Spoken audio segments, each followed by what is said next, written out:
নমস্কার, আপনারা দেখছেন ওঙ্কার বাংলা, সঙ্গে রয়েছে দেবাঞ্জলি। নজর রাখবে এই মুহূর্তের বিশেষ কিছু খবরের দিকে। প্রয়াত পরিচালক অনিক দত্তকে শেষ শ্রদ্ধা জানাতে শুক্রবার সকাল থেকেই ভিড় নন্দন চত্বরে। সকাল 10টা নাগাদ তার মরদেহ আনা হয় নন্দন প্রাঙ্গণে। সেখানেই শিল্পী, কলাকুশলী, সহকর্মী এবং অনুরাগীরা একে একে উপস্থিত হয়ে প্রিয় পরিচালককে শেষ শ্রদ্ধা জানাচ্ছেন। বৃহস্পতিবার রাতে পরিবারের সঙ্গে আলোচনার পরই শেষকৃত্যের সূচি চূড়ান্ত করা হয়। পরিচালকের মরদেহে নন্দন চত্বরে সকাল থেকে জনসাধারণের জন্য শ্রদ্ধা জ্ঞাপনের পর তা নিয়ে যাওয়া হয় NT1 স্টুডিওতে। বাংলা চলচ্চিত্র জগতের সঙ্গে তার পেশাগত জীবনের শুরুর স্মৃতিতে জড়িয়ে রয়েছে এই স্টুডিওর সঙ্গে। সেখানেই বেলা 11:30 থেকে 12:30 পর্যন্ত রাখা হবে তাকে। এরপর শুরু হবে অন্তিম যাত্রা। কেওড়াতলা মহাশ্মশানে সম্পন্ন হবে পরিচালকের শেষকৃত্য। বৃহস্পতিবার বিকেলে সুইডেন থেকে কলকাতায় ফেরেন অনিক দত্তের কন্যা ঐশী দত্ত।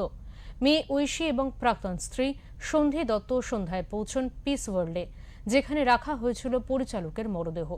শুক্রবার পরিবার, সহকর্মী ও অনুরাগীদের চোখের জলে বিদায় নিচ্ছেন পরিচালক। শেষবারের মতো পরিচালককে শ্রদ্ধা জানাতে ইতিমধ্যেই টলিউডের বহু অভিনেতা, অভিনেত্রী, পরিচালক সহ অনেকেই হাজার হয়েছেন।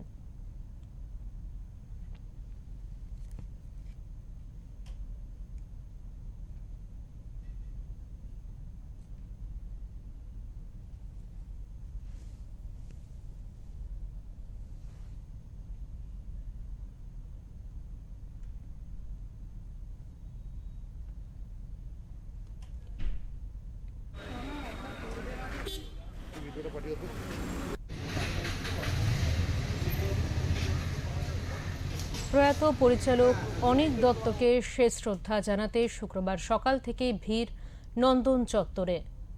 সকাল 10টা নাগাদ তার মরদেহ আনা হয় নন্দন প্রাঙ্গণে। সেখানেই শিল্পী, কলাকুশলী, সহকর্মী এবং অনুরাগীরা একে একে উপস্থিত হয়ে প্রিয় পরিচালককে শেষ শ্রদ্ধা জানান। আমরা এই বিষয়ে কথা বলে নেব। আমাদের সঙ্গে টেলিফোন লাইনে রয়েছেন সহেলী বিশ্বাস। সহেলী, আজ অনিক দত্তের শেষকৃত্য সম্পন্ন হতে চলেছে। এই মুহূর্তের ঠিক কি আপডেট রয়েছে তোমার কাছে? একদমই দেবাঞ্জলি, আজকে অনিক দত্তের পরিচালক অনিক দত্তের শেষকৃত্যের কথা রয়েছে এবং যেমনটা আগেও জানানো হয়েছিল যে তার মেয়ে ঐশী দত্ত কলকাতায় এসে পৌঁছলেই তারপরেই তার শেষকৃত্যের সিদ্ধান্ত নেওয়া হবে। তেমনটাই বৃহস্পতিবার বিকেলে সিদ্ধান্ত নেওয়া হয়। প্রথমে নন্দনে তাকে নিয়ে যাওয়া হয়, তারপরে সেখান থেকে ঘন্টাখানেক রাখার পরে তাকে NT1 স্টুডিওতে নিয়ে যাওয়া হয়। সেখানে টলিউডের বহু অভিনেতা, অভিনেত্রীরা তাকে শেষ শ্রদ্ধা জানাতে সেখানে উপস্থিত হন এবং সেখানে 12টা পর্যন্ত তার থাকার কথা ছিল এবং সেখান থেকে তাকে কেওড়াতলা মহাশ্মশানে নিয়ে গিয়ে তার শেষকৃত্য করা হবে বলে এমনটাই কিন্তু জানা গিয়েছিল। এবং যেটা চোখে পড়েছে বলার মতন বলতে হয়, যেটা প্রত্যেক অভিনেতা, অভিনেত্রী এবং যারা শেষ শ্রদ্ধা জানাতে এসছে তাদের প্রত্যেকের চোখের জল, এটা বলাই বাহুল্য যে অভিনেতার এই মর্মান্তিক প্রয়াণে তার সকলেই ভেঙে পড়েছেন বা শোকস্তব্ধ বলা যেতে পারে। সকল অভিনেতা, অভিনেত্রীরা, যেমন বলা যেতে পারে সৃজিত মুখোপাধ্যায়, গৌতম ঘোষ, উষসী, সুদীপা চক্রবর্তী এবং এছাড়াও বিমান বসু, রজনী ঘোষ, সকলেই আজকে বলা যেতে পারে সেখানে উপস্থিত হয়েছিলেন এবং সেখানে পরিচালককে বিদায় জানানোর জন্য রবীন্দ্রসঙ্গীতও গাওয়া হয় সেখানে এবং রজনীগন্ধার মালা পরিয়ে তাকে শ্রদ্ধা জানানো হয়।